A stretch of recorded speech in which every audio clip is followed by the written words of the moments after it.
Hello बच्चों। तो students, आज हम लोग अपना नेक्स्ट लेक्चर स्टार्ट कर रहे हैं इलेक्ट्रिसिटी।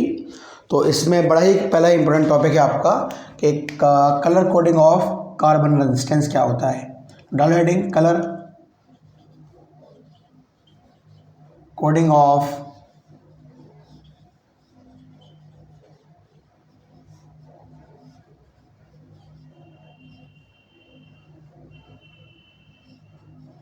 देखो इसका मतलब क्या होता है, इसको हम यूज़ करते ही क्यों हैं colour coding of carbon resistance के लिए। जो आप कभी अपना जो CFL वगैरह यूज़ करते हैं या कोई भी अपना इलेक्ट्रॉनिक डिवाइस यूज़ करते हैं उसमें हम रेजिस्टेंस को यूज़ करते हैं। तो कभी CFL को तोड़ कर देखना, उसमें आपको एक रेजिस्टेंस मिलेगा। अब उसकी फिगर कैसे होती है मैं आपको ये बताऊँ। ये कुछ इस तरीके से होता है, ऐसे करके ये इसके दोनों टर्मिनल्स निकलते हैं और ये यहाँ पे हरा लाल गुलाबी इस तरीके से इस पर कलर की कोडिंग हुई, कलर की हम कोडिंग कर देते हैं। तो अब ऐसा हम इसलिए कर देते हैं कि रेजिस्टेंस आपको चाहिए बहुत बड़ा, कभी चाहिए बहुत छोटा। तो ऐसे रेजिस्टेंस को हम अब इतनी बड़ी बड़ी वैल्यूज़ को हम कैसे लिखें इस छोटे से रेजिस्टेंस के अंदर, इसलिए इसमें हम कलर की स्ट्रिप बना देते हैं ताकि इस पर हम समझ जाएं कि जो वैल्यू है हमारे पास रेजिस्टेंस की, ये कलर की बेस पे हम समझ लें कितनी दे रखी है। तो हम वही जो सीखने वाले हैं, colour coding of carbon resistance. अब ये समझते हैं इसका मतलब क्या होता है। देखो अब एक्चुअल फीलिंग समझ में आ गई। अब इसको हम क्वेश्चन को सॉल्व कैसे करें अब ये देखते हैं।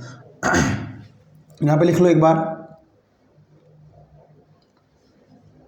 मैं आपको एक टेबल बना रहा हूँ तो टेबल को आपको याद रखना है।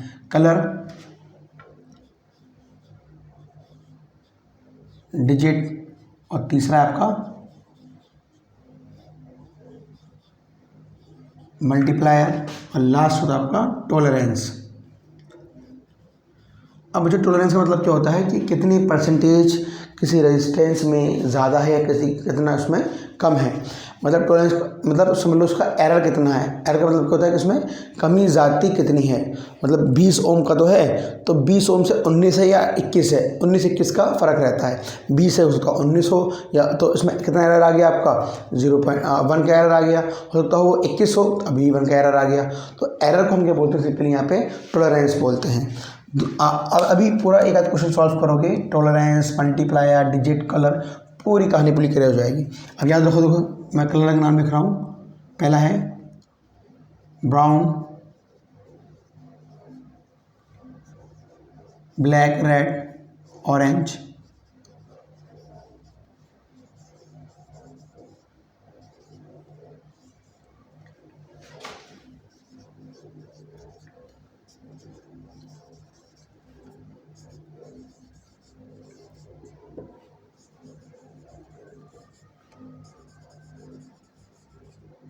आपको बच्चों यही सीक्वेंस याद रखना है। अगर आपने सीक्वेंस ऊपर नीचे कर दिया तो आपका फिर आंसर जो आने वाला है वो गलत आएगा। सीक्वेंस आपको यही होना चाहिए। अब आते देखो इसका डिजिट क्या होता है। ब्राउन का होता है 0, तो मल्टीप्लाई का मतलब 10 की पावर जितना इसका ये जहाँ डिजिट आएगा वही ऊपर आएगा। ब्लैक का होता है 1, तो 10 की पावर आपका सिंपल 1 आ जाएगा। रेड का होता है हमारे पास सिंपली 2, तो 10 की पावर यहाँ पे आपका 2 आ जाएगा। सॉरी यहाँ पर 2 आएगा खाली। 2 इसका 3, इसका 4, इसका 5, मतलब 10 की पावर यहाँ कितना आएगा सिंपल 3, 10 की पावर ये 4, 10 की पावर ये 5, 10 की पावर ये 6, 10 की पावर ये 7, 10 की पावर ये 8 और 10 की पावर ये 9 आ गया हमारे पास। ठीक है। अब टॉलरेंस का मतलब क्या होता है, अगर आपको कोई भी कलर गोल्ड दे रखा हो तो 5 समझ जाना उसमें 5% उसमें ना कुछ एरर है। सिल्वर का मतलब होता है अगर इसमें आपको कुछ 10% कोई सिल्वर कलर दे रखा हो तो उसमें आपको 10% का एरर आएगा। अगर कोई कलर ही ना दे रखा हो तो समझ जाना उसमें हमारे पास सिंपली 20% का एरर आएगा। ठीक है, चलो अब आगे आओ। अब देखो न्यूमेरिकल्स कैसे सॉल्व करना है ये एक बार देख लो। अब देखो ये मैं सिंपल क्वेश्चन कराता हूँ। देखो यहाँ पे मैंने पहला क्वेश्चन लिखा।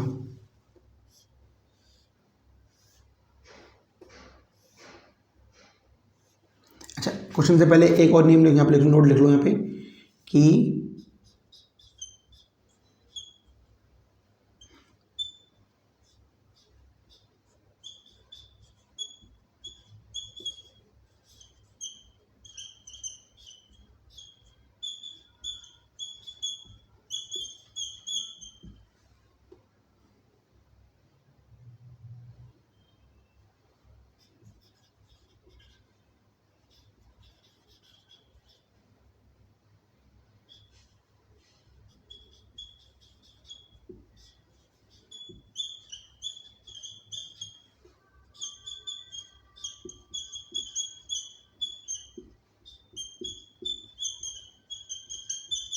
ठीक है ना। पहले जो हम लेंगे अपने फर्स्ट के 2 डिजिट लेंगे, उसके बाद जो नंबर आएगा, कलर आएगा, उसके बेस पर हम टॉलरेंस मल्टीप्लाई लेंगे, और लास्ट का जो कलर होगा हमारे पास वो क्या देगा, हमें आपको सिंपली टॉलरेंस देगा। अब एक क्वेश्चन को समझो और समझो कि किस तरीके से हम सॉल्व कर सकते हैं। ठीक है, अब मैंने यहाँ पर कलर की वैल्यू यहाँ पुट कर रहा हूँ, तो समझना। मैंने एक कलर यहाँ पे लिया, 1 2 3 4। मैंने बोला ये जो कलर है वो मैंने बोल दिया आपके पास ये रेड है, तो ये वाला मैंने बोल दिया ये आपके पास ऑरेंज है, ये आपके पास ब्लू है, ये आपके पास सिंपली कोई भी कलर ले लो, मैं ले चलो ये आपका सिंपल गोल्ड है। ठीक है, ये मैंने सिर्फ बोल दिया। ठीक है, अब बताओ यहाँ पे इस रेजिस्टेंस की वैल्यू कितनी होने वाली है। तो याद रखो, पहले मैंने क्या बताया, टेकिंग फर्स्ट 2 डिजिट। तो पहले कलर क्या है, रेड के पास गए, इसका डिजिट क्या है 2। तो यहाँ पे जो रेजिस्टेंस की वैल्यू मिलेगी क्या मिलेगी, पहले तो आगे 2, फर्स्ट 2 डिजिट लेनी है। तो आगे क्या है ऑरेंज की भी लेनी है आपको डिजिट, यहाँ पे क्या आएगा सिंपली 3। फिर क्या आएगा हमारे पास मल्टीप्लायर, और वो किस पे आएगा, ब्लू पे। तो 1 2 3 ब्लू क्या है हमारे पास, ये रहा 6, तो इंटू 10 की पावर 6। अब क्या है, एरर प्लस माइनस लगाओ, तो एरर के अंदर क्या है, गोल्ड के अंदर बच्चों को 5%। तो ये सिंपल आपका क्या आ गया, यहाँ पे ये 5% इसमें एरर आ गया।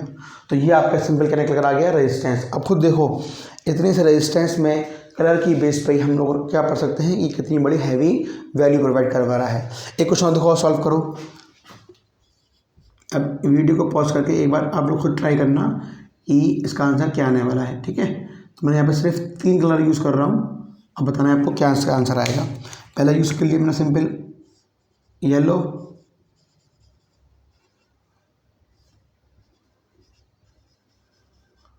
Violet, black. चलो अब बताओ, थोड़ा वीडियो को 5 मिनट थोड़ा पॉज करना और ट्राई करना कि इसका आंसर सिंपली क्या मिलने वाला है। ठीक, चलो मैं कराता हूँ। देखो, रेजिस्टेंस इज टू, अब येलो और वॉलेट के पहले नियम बना चुके हैं, दोनों के फर्स्ट के डिजिट लेने हैं। वॉलेट का है हमारे पास, तेरा वॉलेट कितना है हमारे पास, सिंपल 7। अच्छा येलो, पहले येलो पे आओ, येलो कितना है हमारे पास 4, और वॉलेट है हमारे पास 7 मल्टीप्लाई 10 की पावर कितना है, ब्लैक हम करेंगे मल्टीप्लाई 10 की पावर 1। अब बताओ यहाँ पे क्या लिया जाए, कोई कलर ही नहीं है, और नो कलर हमें कितना मिलता है 20%। तो प्लस माइनस यहाँ पे कितना आएगा बच्चों, 20%। ठीक है ना। एक क्वेश्चन कर लो लास्ट।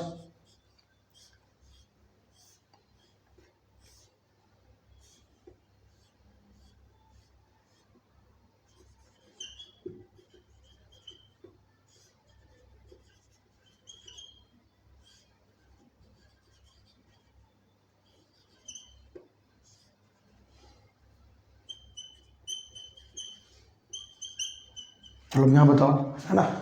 अब सिंपल सा है, ब्लू कितना है, देखो ब्लू ये रहा 6, उसके बाद क्या है ब्लैक 1, तो कितना हो गया हमारे पास सिंपली यहाँ पे 61।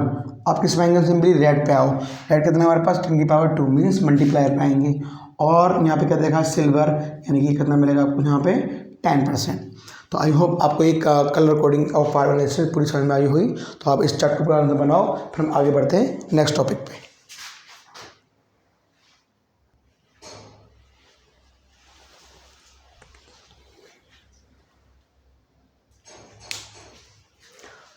अब बच्चों नेक्स्ट टॉपिक पे आते हैं इसके। तो जितने टॉपिक सीखते जाओ, हाथ के हाथ उनके न्यूमेरिकल्स भी सॉल्व करते जाओ। अभी मैं कुछ न्यूमेरिकल्स आपको यहाँ पे कराऊंगा, आप कुछ न्यूमेरिकल्स हमने प्रीवियस ईयर न्यूमेरिकल्स जो बुक यूज़ कर रहे हैं आप एनसीईआरटी वगैरह, उनके न्यूमेरिकल्स भी लगाते रहें। ठीक है,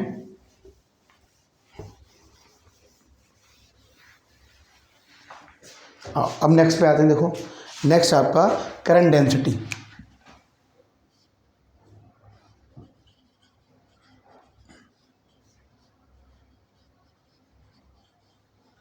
ये टॉपिक नहीं है, अपने आप में ही एक क्वेश्चन बनने वाली चीज़ है।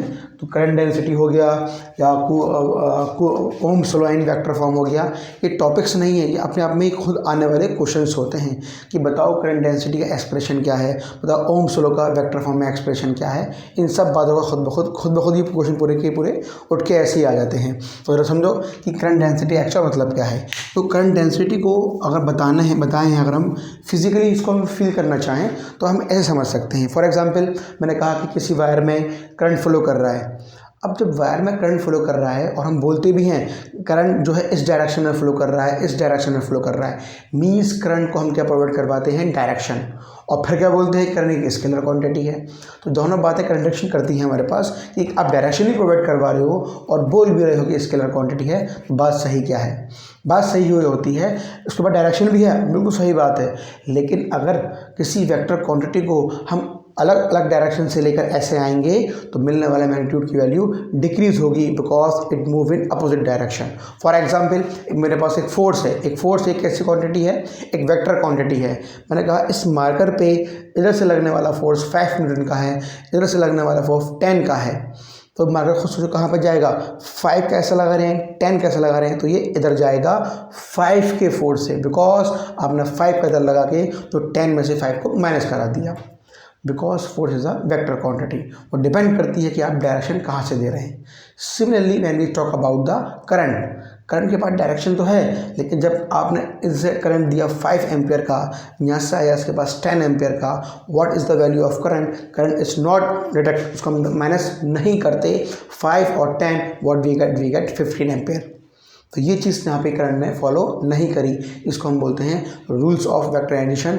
तो वेक्टर एडिशन की जो एडिशन के रूल्स हैं कि करंट हमारा फ्लो नहीं करता, that why we say that current is a scalar quantity. But actually जब हायर क्लास में जाते हैं तो current is a tensor quantity, है ना। अब टेंसर आपके मेरे लेवल पर नहीं है, हम ये समझ सकते हैं कि current is a scalar quantity, ठीक है। अब इतनी बातों को रिजॉल्व करने के लिए कि भैया करंट के पास डायरेक्शन है, स्केलर क्वांटिटी फिर भी बोल रहे हैं, तो हम क्यों ना इसको एक करंट को हम लोग क्या बना दें, एक ऐसी क्वांटिटी बना दें जो जिसके पास डायरेक्शन भी हो और उसको हम बोल भी सके कि ये वेक्टर क्वांटिटी है। तभी हमने क्या यूज़ कर लिया, करंट डेंसिटी। मतलब करंट को उसके किसी जिस एरिया से क्रॉस सेक्शन से करंट चल रहा है, मान लो ये वायर है, उस क्रॉस सेक्शन एरिया से उस करंट की वैल्यू को हम डिवाइड कर दें, we get the current density. बस यही कॉन्सेप्ट है किसका, करंट डेंसिटी का। Because we want direction and we want direction साथ साथ हमें क्या चाहिए कि वेक्टर एडिशन को भी फॉलो करें। तो आओ एक्चुअल फीलिंग समझ में आ गया क्या है करंट डेंसिटी। तो अब आते हैं थ्योरेटिकल मतलब क्या है। It is the ratio of current and area. तो इसको इट इज नेक्स्ट पॉइंट है, इट इज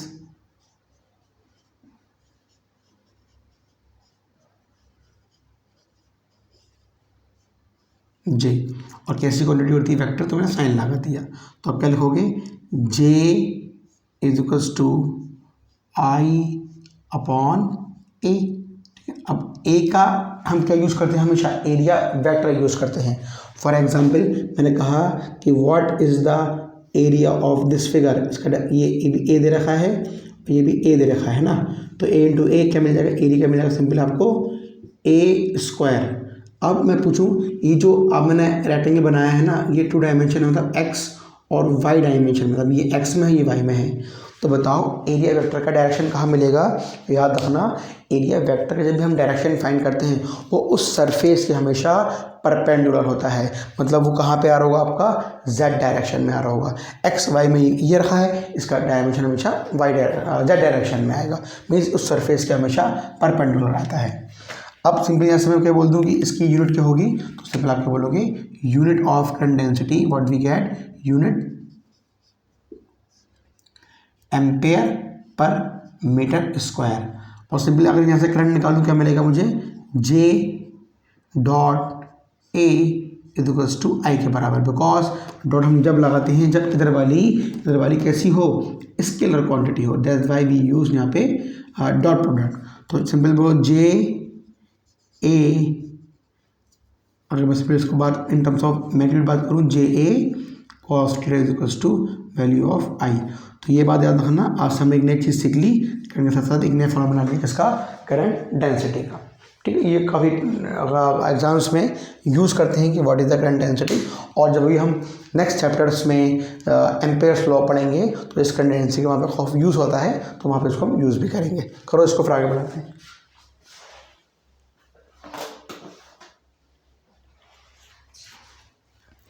इतना करने के बाद हमें एक नया टॉपिक, वो भी काफ़ी छोटा टॉपिक है, Ohm's law in vector form.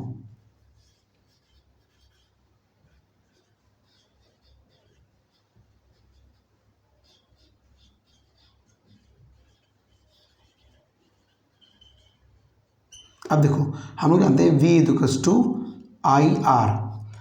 Are कैसी क्वांटिटी है, रेजिस्टेंस। अब ये स्केलर क्वांटिटी है।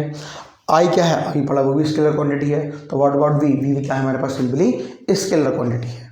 बट हम चाहते क्या है, इस ओम्स लॉ को जो तीनों स्केलर के अंदर हैं, इसको हम किस में कन्वर्ट कर दें, वेक्टर फॉर्म में कन्वर्ट करते हैं। अब यहाँ पर समझना, अब हम v का ऐसा कोई रिलेशन सोचें जो वेक्टर की तरह काम करता हो, i का कोई ऐसा कुछ सोचें जो वेक्टर की तरह काम करता हो, सिमिलरली r का सोचें जो वेक्टर की तरह काम करता हो। अब देखो यहाँ पे पहली बात समझो कि जब हम v की बात करते हैं, बस सिंपल एक फॉर्मूला है, v equals to E L. ठीक है ना, मतलब क्या है, ई कैसी होती है, वेक्टर क्वांटिटी, और जी भी क्या होता है हमारे पास, वेक्टर डिस्प्लेसमेंट लेंथ। तो ई डॉट एल हमें क्या मिलता है, वी के बराबर। सिमिलर अगर हम आई की बात करें तो आई भी अभी निकाला हम लोगों ने, क्या मिलेगा, जे डॉट ए आई के बराबर। What is the value of R, अभी पढ़ा, रो एल अपॉन ए के बराबर। ठीक है, इन तीनों क्वांटिटीज़ को हम यहाँ पे पुट करते हैं। वी के आपने क्या पुट करा, E dot L is equals to what about I, J dot A, और what about R, rho L upon A. अब देखो यहाँ पर डॉट डॉट है, मीन्स यहाँ पे क्या है, कॉस कॉस आएगा। ठीक है ना, दोनों कॉस आएगा। हम मान के चल रहे हैं कि दोनों डायरेक्शन जे का और ए का सेम है, तो दोनों एक डायरेक्शन में है, और कॉस जीरो हमें 1 प्रोवाइड करवा रहा है। तो यहाँ पर देखो, ए से ए कैंसिल हो जाएगा और एल से ये एल कैंसिल हो जाएगा। तो क्या मिलेगा, E vector is equals to J vector और रो। जो रो कैसी क्वांटिटी हमारे पास, एक रो है हमारे पास, एक स्केलर क्वांटिटी होती है। ठीक है, अब आते हैं रो। ये बच्चों आपकी क्या निकल कर आ गई, ओम्स लॉ इन वेक्टर्स फॉर्म। ठीक है, जैसे मैं कहा कि ऐसे अगर जो रो है हमारे पास क्या होती है बच्ची, इसमें बोलते हैं क्या, सिंपली रजिस्टिविटी, और सिग्मा को हम क्या शो करते हैं अपने, सिंपली कंडक्टिविटी से। और रेजिस्टिविटी क्या होती है, करंट को रोकने वाली, और कंडक्टिविटी क्या होती है, करंट को चलाने वाली। तो resistivity is inversely proportional to conductivity. अब यहाँ पुट करें तो electric field is equals to J upon conductivity. तो इनफैक्ट इन बातों को याद रखना, ये क्वेश्चन मुझे डायरेक्ट पूछे जाते हैं कि कंडक्टिविटी इलेक्ट्रिक फील्ड का क्या रिलेशन है, कंडक्टिविटी रेजिस्टिविटी का क्या रिलेशन है। ठीक है, आई होप ये पूरी कहानी आपको क्लियर होगी। इसको करो, फिर हम आते हैं नेक्स्ट टॉपिक पे। फिर इतना समझने के बाद अब आपका नया टॉपिक है, फिर इस पर भरपूर न्यूमेरिकल सॉल्व करेंगे अपने। अब नेक्स्ट जो है आपका वो है कॉम्बिनेशन ऑफ रेजिस्टेंस। रेजिस्टेंस को हम किस तरीके से कंबाइन कर सकते हैं, तो इसमें मैं आपको सिर्फ ट्रिक बताऊंगा, और बड़े से बड़ा क्वेश्चन भी आप सिंपल वे में सॉल्व कर सकते हैं। अब जरा समझते हैं इस बात को।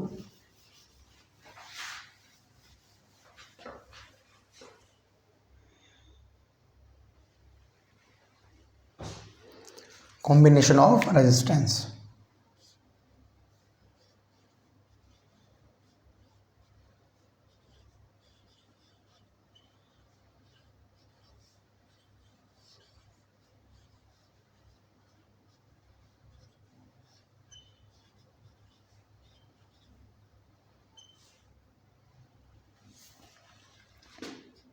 बच्चों आपने पढ़ा होगा हमारे पास दो कॉम्बिनेशन होते हैं, एक होता है हमारे पास सिंपली सीरीज कॉम्बिनेशन, और दूसरा होता है हमारे पास पैरेलल कॉम्बिनेशन।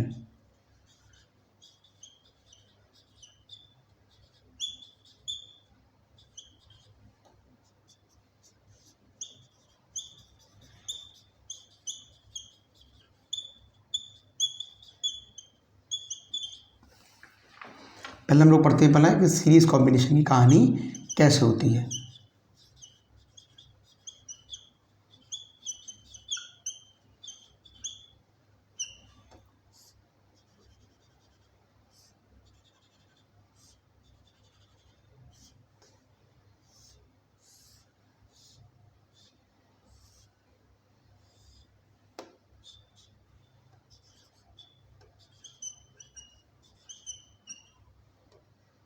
ठीक है, अब आज समझो बात को ज़रा।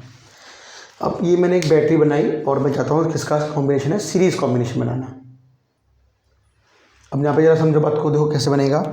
अब जब भी यहाँ से कोई करंट निकलेगा उसको मैंने सिंपल क्या मान लिया, अपना आई मान ली। जैसे बच्चों आपका ये सिंपली आई करंट निकल रहा है, ठीक है।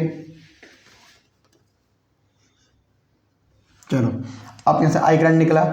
अब जो आई करंट निकला है अभी किस तरह हमें बटेगा ये हमें समझना है। देखो याद रखो, इन सीरीज़,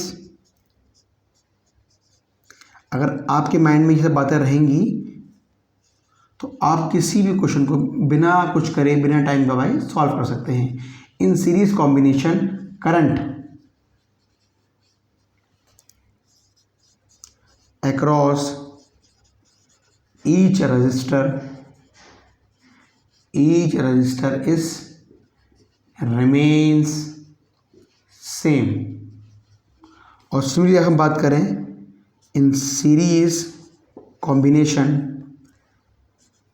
पोटेंशियल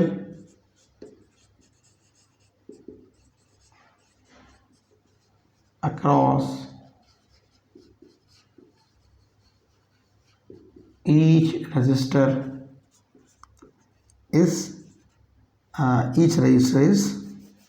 different। मतलब क्या हुआ, सीरीज में पहले हम पहचाने कैसे, ये देखो जब भी क्वेश्चन में तो मैं एक रेजिस्टेंस दूसरे वाले से मिला हुआ हो, दूसरा वाला तीसरे वाले से मिला हुआ हो, फ़ौरन समझ जाना कि रेजिस्टेंस अगर आपस में ही कंबाइन हो रहे हैं तो हम किसकी बात कर रहे हैं, सीरीज़ की बात कर रहे हैं। पैरेलल में ऐसी कहानी नहीं बनती। अब पैरेलल जब पढ़ेंगे तो वहाँ देखेंगे कि इसको हम डिफ्रेंशिएट कैसे कर सकें सीरीज़ और पैरेलल को। तो सीरीज़ समझ में आ गया कि हर एक रेजिस्टेंस अपने दूसरे रेजिस्टेंस से मिलकर चलता है। और दूसरी बात क्या है, सीरीज़ कॉम्बिनेशन के हर एक रेजिस्टेंस का करंट हमेशा सेम रहता है। मतलब जो आई यहाँ से इस बैटरी से निकला है वही यहाँ जाएगा, वही यहाँ जाएगा, वहीं पे यहाँ जाएगा। लेकिन पोटेंशियल जो हम अप्लाई कर रहे हैं, वोल्टेज जो अप्लाई कर रहे हैं वो यहाँ बटेगा, यहाँ बटेगा, यहाँ बटेगा। मतलब यहाँ 6 का निकला 2 से बटेगा, 10 का निकला, लेकिन एक जरूर नहीं कि इक्वल बटे, वो डिपेंड करता है रेजिस्टेंस की वैल्यू कितनी हाई है। ठीक है, तो वोल्टेज भी आप जितना ज़्यादा आपका वोल्टेज होगा सीरीज़ के अंदर जितना ज़्यादा रेजिस्टेंस होगा उतना ज़्यादा उसका वोल्टेज होगा, क्योंकि सीरीज़ में करंट की वैल्यू सेम रहती है। इसका मतलब क्या हुआ, जो वोल्टेज V था वो 3 जगह बढ़ गया, V1 V2 V3। क्या मैं आगे नहीं बढ़ सकता हूँ? अगर यहाँ R4 लूँ तो वो आगे बढ़ा चला जाएगा। अब V होता है हमारे पास V equals to IR, V equals to IR1 I R2 I R3 dot and so on. अब पूरी कहानी से मैंने क्या करना है, I को कॉमन निकाल दिया। जब मैंने I कॉमन निकाल दिया क्या बचा, simply R1 R2 R3 dot and so on. मैंने I से बच्चों I कैंसिल कर दिया। What we get R equals to R1 R2 R3 dot. मतलब क्या हुआ, इसी को हम क्या बोल देते हैं अपना R इक्विवेलेंट। मतलब क्या हुआ, पूरे सर्किट का अगर रेजिस्टेंस फाइंड करना है सीरीज़ में तो हम simple R1 plus R2 plus R3 करके पूरे सर्किट का रेजिस्टेंस की वैल्यू को फाइंड कर सकते हैं। आई होप ये क्लियर हो गया होगा आपको। अब मैंने कहा कि अगर सीरीज़ में ही इफ़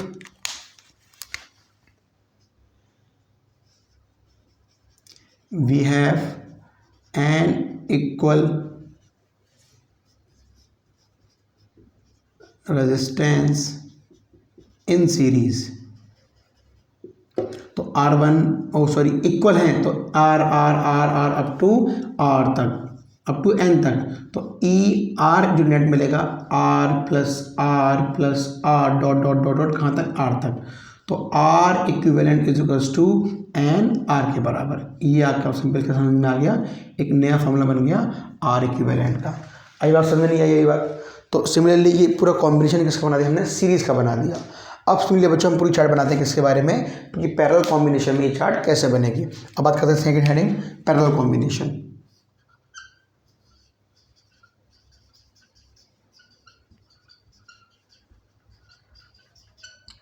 अब पहले ये समझते हैं कि पैरेलल कॉम्बिनेशन में हम इस चीज़ को किस तरीके से पहचाने कि जो बनी हुई कहानी हमारे पास पैरेलल में है या सीरीज़ में है। अब देखो ज़रा इसको,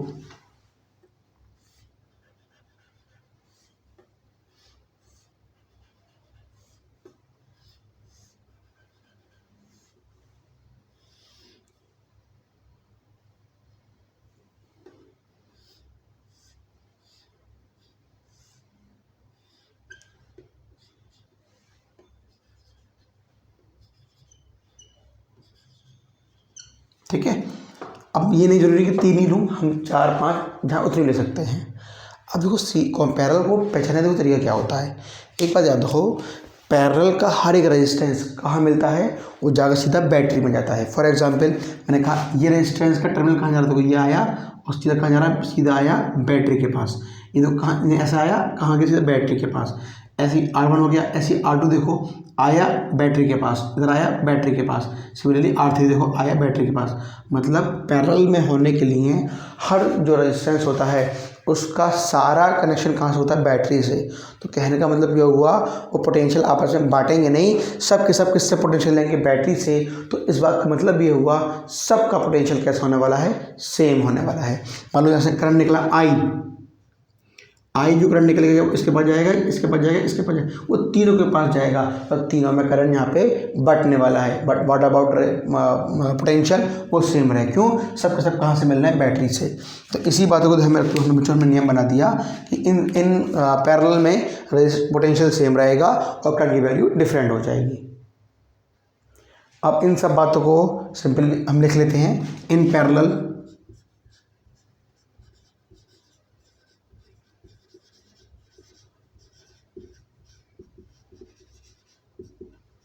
potential remain same। और दूसरी बात क्या लिखेंगे, in parallel current across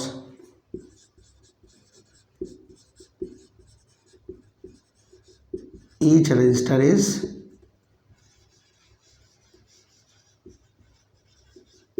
different. मतलब क्या हुआ, मतलब ये हुआ I equals to I1 plus I2 plus I3 dot dot dot and so on.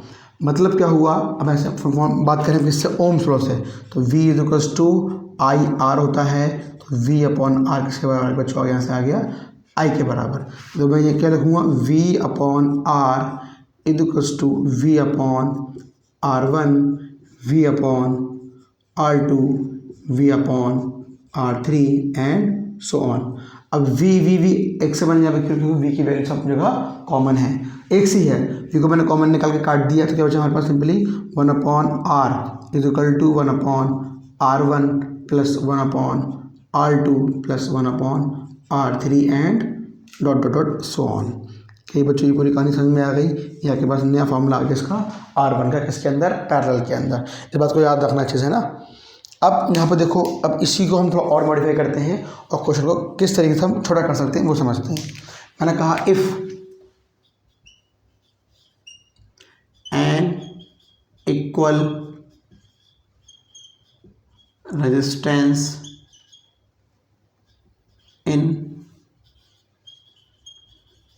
Parallel, तो क्या होगा, R equivalent is equals to 1 upon R equivalent is equals to 1 upon R1 1 upon R2 1 upon R3 dot dot dot. अब सब कैसे equal हैं, तो R1 हटा, ये भी हटा, सब एक से है ना, कहाँ जा रहे हैं, n तक जा रहे हैं। तो क्या बोल रहे हैं, 1 upon R equivalent is equals to n upon R। तो सिंपल क्या बोल दोगे कि R equivalent is equals to R upon n, दोनों को मैंने क्या कर दिया, रेसिप्रोकल कर दिया। This is the formula of for n equal क्या रेजिस्टेंस इन पैरेलल। इस बात को याद रखना, जब पैरेलल में होंगे, इक्वल होंगे, तो सिंपल R अपॉन एन की वैल्यू से हम उसको निकाल सकते हैं। फॉर एग्जाम्पल मैंने कहा कि एक, जैसे ये लगाई मैंने, और ये मैं 1 2 3 दिख रहा है, मैंने ऐसे 10 लगा दिए, और हर एक का रेजिस्टेंस जो दे रखा है आपको वो 2 दे रखा है। तो R क्या होगा, एक का कितना है 2, कितने हैं 10, तो आंसर आएगा 2 अपॉन 10, ओ सॉरी हाँ 10 अपॉन, ओ ये 2 अपॉन 10। बात समझ में आ गई ना, डायरेक्ट हम फॉर्मूले से निकाल सकते हैं। और समझते हैं, फॉर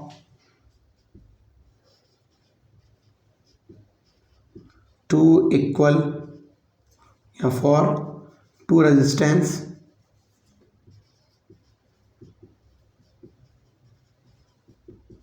इन पैरेलल, अगर दो रेजिस्टेंस को हम किस में लगा दें, पैरेलल में लगाएं, तो कहानी कैसे बनेगी। तो क्या होगा formula, 1 upon R equal is equals to 1 upon R1 plus 1 upon R2।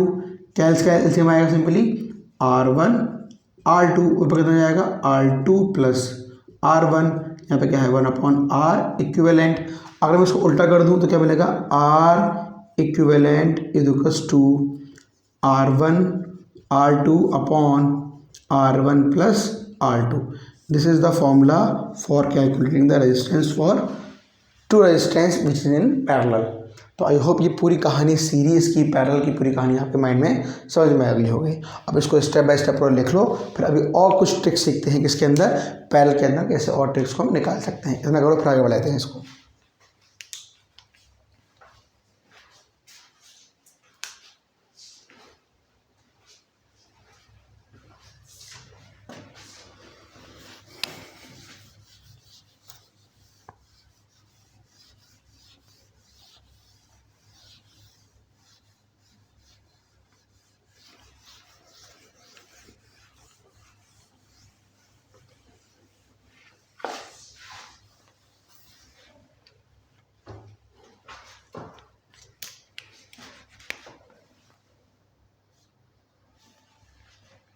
अब यहाँ पे बात समझना जरा ना, इतने रूल समझने के बाद अब एक रूल और सिखाने के लिए मैं कुछ आपको बता रहा हूँ।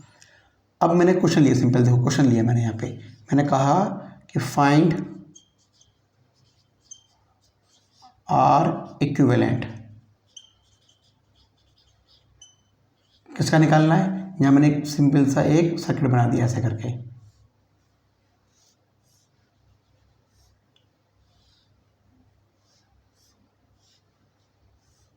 मतलब मैंने 2-3 सर्किट ले ली हैं ताकि ट्रिक आपको समझ में आ जाए।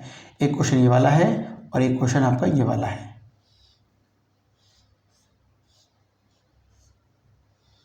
मैंने कहा ये 4 ओम का है, ये भी 4 ओम का है, ये 8 ओम का है, ये भी 8 ओम का है, ठीक है।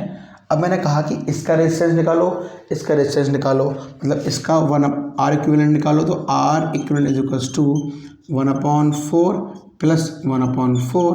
तो क्या मिलेगा, दोनों पैरेलल में है ना, और पैरेलल हम क्या यूज़ करते हैं 1/R1 1/R1 R2 ऐसे करके हम करते हैं। तो अब क्या एलसीएम कितना आएगा, सिंपल इसका 4 आ गया, ऊपर 1 + 1 कितना आ गया 2/4 आ गया, तो काटो उसको तो 1/2 आ गया। तो इसको उल्टा करो तो R इक्विवेलेंट बराबर किसके आ गया 2 के आ गया। क्या ये बात समझ में आ गई, पहली बात। या तुम ऐसे सॉल्व करो पूरे जनरल फॉर्मूला लगा के।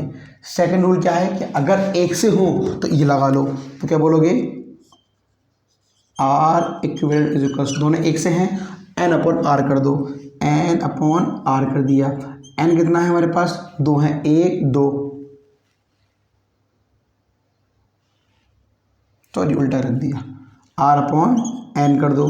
R कितना है हमारे पास यहाँ पे 4, N कितना है 1 2, यहाँ पे 2 लगा दो, इसमें कितना आंसर आ गया आपका 2 ओम आ गया।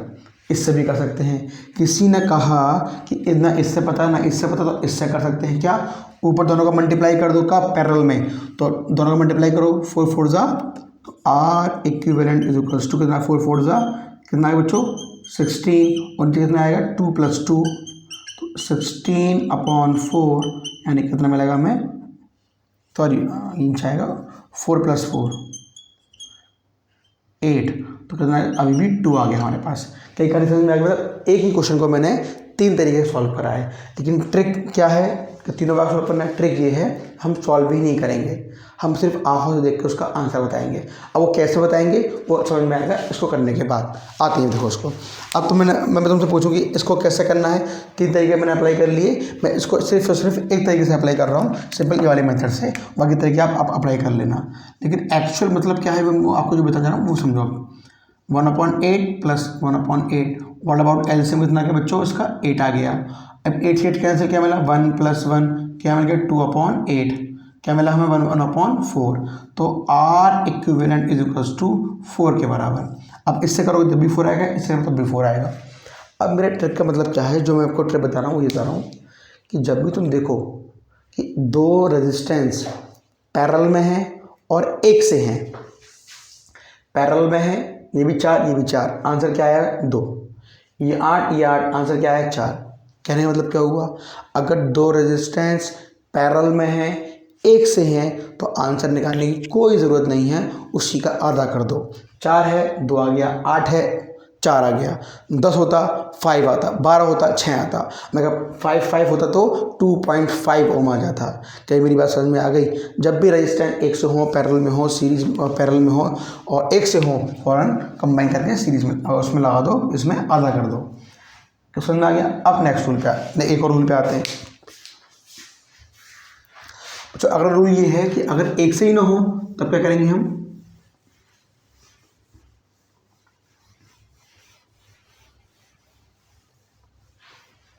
अगर एक से ना हो तो क्या करें। नेक्स्ट क्वेश्चन पे आओ।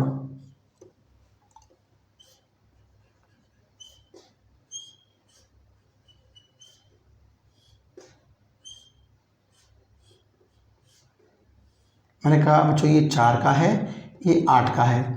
अब दोनों एक से नहीं है, ट्रिक लगानी है। तो पहले हम सिंपल किसका आंसर निकालेंगे, अपनी पूरी फॉर्मेट लगाएंगे। तो R equal is equals to 1/4 plus 1/8। तो क्या एलसीएम आया बच्चों इसका 8 एलसीएम आया। इसको इससे करते कितना 2 आया और ये 1 आया, कितना आ गया हमारे पास 3/8। और जब सॉल्व करेंगे इसको R equal is equals to 8/3, क्योंकि तो 1/R में है ना, तो दोनों तरफ उल्टा करना पड़ेगा। तो सिंपल ये आंसर आ गया। हमने कहा कि हमारे पास इतना टाइम नहीं है कि ट्रिक क्या है, इसको हम सॉल्व कैसे कर सकते हैं। तो हमने कहा कुछ मत करो, क्या ये भी 8 है, इसको 8 बना लो। कैसे बनाओगे 8, मैंने क्या बोल दिया इसको, क्या मैं इसको 8/2 लिख दूँ, 4 को मैंने 8/2 लिख दूँ, एक ही बात है। अब ये भी 8 है, ऊपर भी 8 है तो 8 लिख दिया। अब इस 8 को मैं 8/1 लिख दूँ। देखो पहला नियम क्या है कि दोनों नंबर को किस में करो, पहले एक सा करो, 8 8 ठीक है। अब जो नीचे इनके डिनोमिनेटर हैं उनको सिंपली ऐड कर दो। इसका कितना है 1, ये कितना है 2, और 1 और 2 कितना होगा 3। अब चेक कर लो अपने आंसर की, मैच नहीं कर रहा, ठीक है ना। एक क्वेश्चन और लेते हैं। तो आपको इसकी ट्रिक्स की बेस पे ही समझ में आ रहा है कि किस तरीके से हम क्वेश्चन को सॉल्व कर सकते हैं। एक क्वेश्चन देखो मैंने और लिया,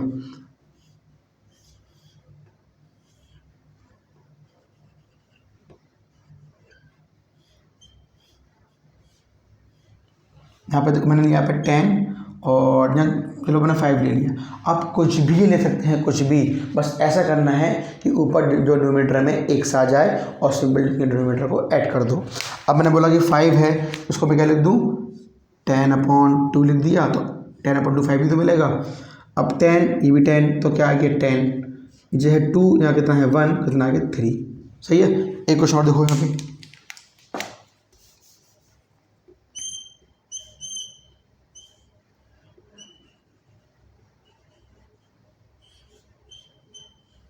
यहाँ पर देखो मैंने कहा 1 और यहाँ पे है 8। अब इसको सॉल्व करो। वीडियो को 2-3 मिनट पहले पॉज कर दो, फिर ट्रिक की हेल्प से कि इस क्वेश्चन को हम किस तरीके से सॉल्व करते हैं इसको ट्राई करो।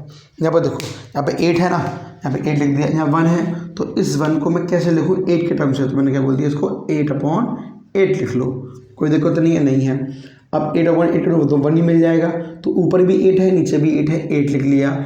इस 8 नीचे कितना है 1, ये कितना है ना 8, कितना आ गया मेरे पास 8/9, ये आगे सिंपली R इक्विवेलेंट के बराबर।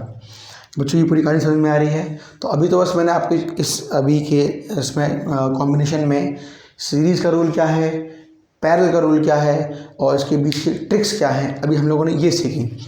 नेक्स्ट लेक्चर में जो उसके हाई लेवल के क्वेश्चंस आते हैं, इन ट्रिक्स की हेल्प से उन क्वेश्चंस को हम सॉल्व करने की कोशिश करेंगे। अब जब हमें ये ट्रिक्स पता होंगी तो आर इक्विवेलेंट निकालना है, हर सेकंड का अलग अलग करंट निकालना है, तो आर इक्विवेलेंट निकालने में हमें बहुत हेल्प मिलेगी इन ट्रिक की बेस पे। तो इसके लेक्चर को खूब अच्छे से समझना, इसकी लिख करके खूब प्रैक्टिस करना, कुछ क्वेश्चन अपने पास से खुद बनाना, फिर अपने नेक्स्ट लेक्चर जो हम शुरू करेंगे उसको देखना। ठीक है, इतना पढ़ के आइएगा, फिर उसको हम आगे बढ़ाएंगे।